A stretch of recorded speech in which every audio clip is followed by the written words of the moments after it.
I mean, this is Precious World. It's sort of organic with the trees coming up around a shell. But it could be under the sea.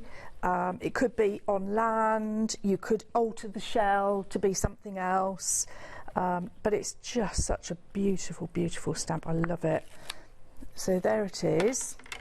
We'll just dry it off because I'm going to do some work on top of it. Okay. Now, I like that card. Yeah, this is just a craft card. We've got an extra little tiny stamp here, which is similar to one of these little branches here, and what that means is we can extend this piece of work, so it doesn't have to stay. I mean, it's quite a big size anyway. It's about the size of my hand. But we're going to make it extend beyond what it is at the minute. And if you're thinking this is going to be lovely to make and sell, then you can do, can't you? Yes, absolutely you can. So it's an open, although we're showcasing so many artists, then yeah, it's a very open angel policy. Yeah, as long as you stamp it and do something, you know, work on it, colour it, or you know, do your handmade something. Exactly, yeah, for sure. So great let's put that on there. So this little one here, I'm going to show how we can add it on. And I'm also going, have I got the right colour? Black, yeah. You can also do handwork, but I'll just show a little bit of this and then we'll do some handwork on the top of it. So, can you see already? We're going to, and this means... Straight away, that's your own. Yeah, and you don't have to conform to the shape that Laura has drawn for us. You know, you could go long up and long down and quite narrow at the sides. I'm going to try and do a little bit more of a rounded effect. So you can see I'm trying to sort of extend fairly evenly around, but what we can now do is with a pen, and actually if you look at Laura's work, all it is squiggles with little curls. Some are fatter, some are thinner, and leaves. And just copy what she's done. If you're not really confident, just isolate one or two that you want to mimic and do your own bit of artwork on it. And what size nib is that? I'm not sure about... This is fine. I quite often use micron pens, that sort of thing. This is like a ball point because I find it's very black and I like it very black. You might extend it to like the whole page if you want to. You know. Yeah, and then it's a good starting point ahead. You know, you can do your own thing. But if you notice, she's done loads of circles, stars, so we can copy that and do exactly the same. So it looks like it's in keeping with Laura's work. Mm. I'm just going to work on this bit here. I'm not going to do the whole lot. And with stamps this intricate, you still get good results with embossing powder and so on. Oh yeah, absolutely. Yeah. So you can see that I'm extending it here, and then I'm going to work with a white gel pen. And white gel pen you can just use as a line, or you can actually colour with it. But you want to, while it's still wet, use your finger to spread it. So you're almost using a bit like a paint. Obviously, of course, you could use a paint. I'm using a pen because it's quick. So just spread. And we can go in all around here. We can fill in circles and really go to town. And then this is one that I have taken a whole lot further. So you can see from... let me get the one without any work done to it. I've still got it here. I mean, yeah, I mean... especially from a distance even as well. That's a huge transformation. Yeah. How do you do those bits, Dan? With a pen. Oh, the same thing? Yeah, exactly with a pen. So we've got the 3 stages, right? We've got, that's exactly as it's stamped, beginning to extend. The same pen?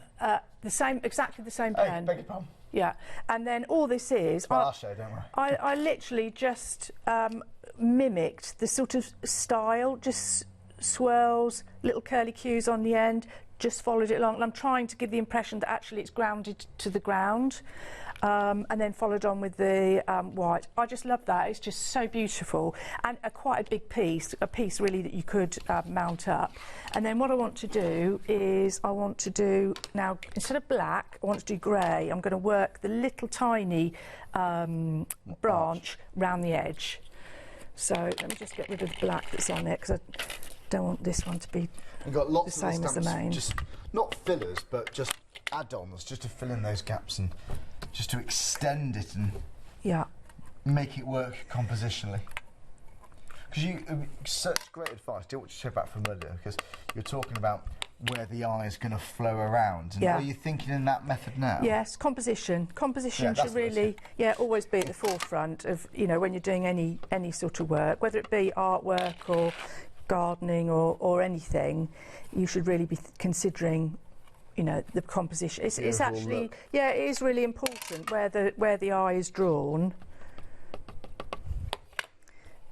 So we'll just work our way around. I'm doing first, second and sometimes third impressions. Your classic Christmas colours, that could be like a nice Christmas tree. Yeah. Oh, absolutely. That'd be great, wouldn't it? In reds and greens, yeah.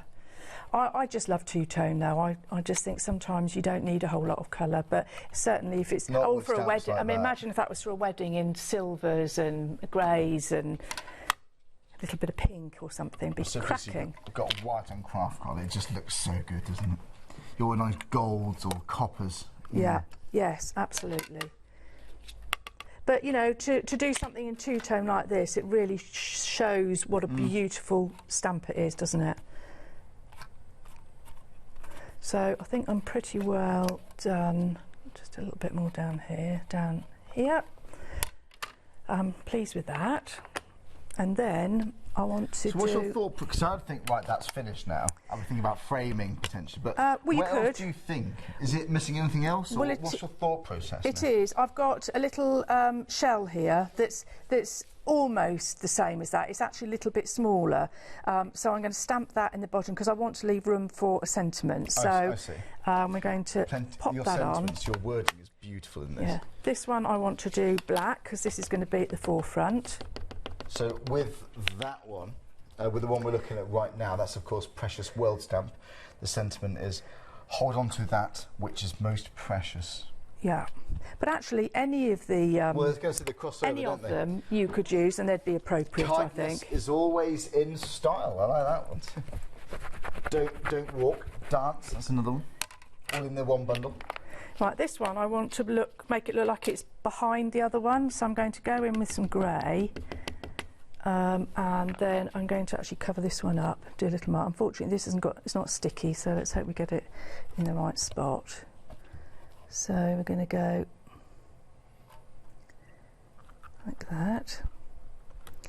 Now we've got quite a big space here for our copy, so our sentiment. So what I want to do is I'm going to use the long one, and I'm going to do it in black. So that this is, and I'll make sure I get it the right way up. There we are. I'm going to do it in black, but then I'm going to do some in real pale grey to sort of, I don't want it to look like it's just lost in the bottom. I want it to feel like it's connected to the whole piece. So black for the first one.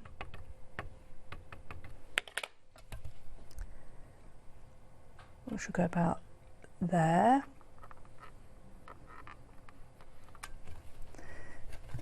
And then... You know what, that font is... Yeah, it's very simple and basic. It just fits. It's like that classic typewriter font that just works with so many different styles. It's very forgiving to work with. Isn't it? And then this is the grey, which I don't want to be so prominent. Do you write these sentiments, do you? Mel composes them. Oh, it's Mel's? Yeah. They are excellent. Let's do... I don't want it to be very even.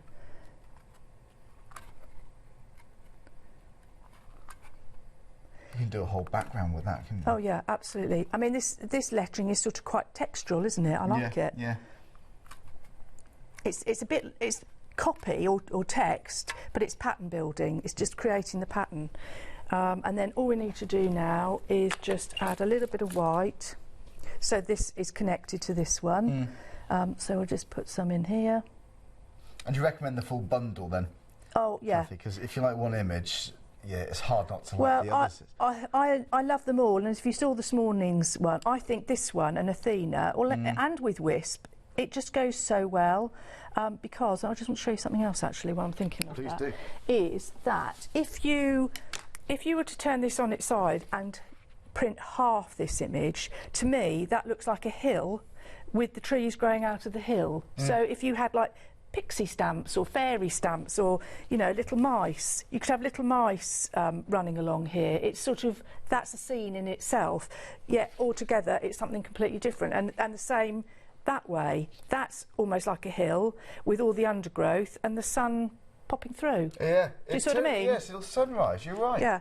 And then all I would do to finish off is... So I'd stand that onto fabric, make a cushion out of it or something. Imagine just that, the centrepiece, or just a solid block for a quilt, perhaps. With a beautiful button in the centre. You totally could, couldn't you? And hand-stitched and lovely metallic threads in there, perhaps. It's just beautiful, beautiful artwork. And literally this is what I would just do to finish off. And then... I've been nerve-wracking doing that bit there. And then, you know, gift it to somebody, or, you know, pop it in a frame and personalise it with it. I mean, you could have beautiful... Imagine doing hand letters in there with somebody's name. Or a just date. Initials. Yeah, initials or a date. Would be nice, yeah. You know, for a birth or, you know, wedding, or... That'd be really personalised. There we go. I love it. Doesn't it? It does look fab. Really pleased with it.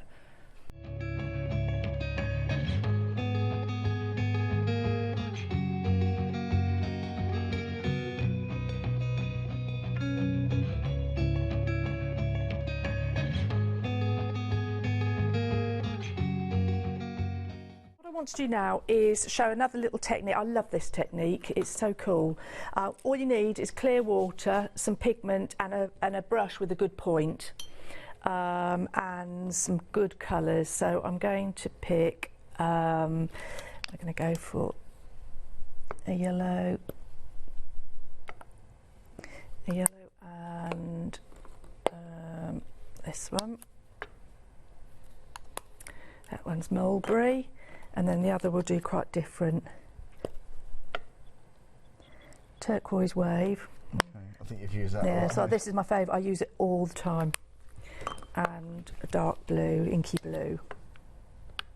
So the technique is, is to paint, this is Bockingford again, this is my watercolour paper. Yes.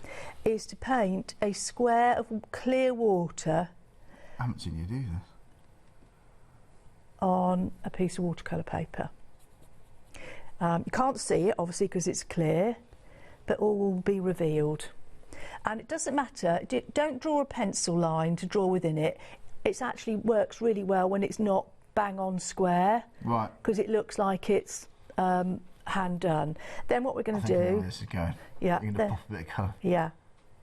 And then all we do... So you need a fair amount of water then, don't you? Yeah. Oh, yeah. Like this. Oh, I could just do that all afternoon. And you've got no control over it at all. And that's what I like about it. It does its own thing. Or, you know, you could perhaps introduce it a little bit more. That looks addictive. And then just sort of manoeuvre it around a little bit, but not too much. And then put it to one side and then do another. That's so easy to recreate. You use hardly any colour, pigment at all. You do different shapes, of course. Yeah, and I'm keeping it quite pale because I'll show you for why in a minute. We're going to do some work on top of it. So we're going to do this, and then this one we're going to actually do something a little bit different. We're going to do the same with a colour, but I want to make it a little bit stronger because I'm going to put some of our Stardust powders in it. The pink ink Stardust powders. So make sure it's nice and watery so you can see it. And then we're going to use the inky blue.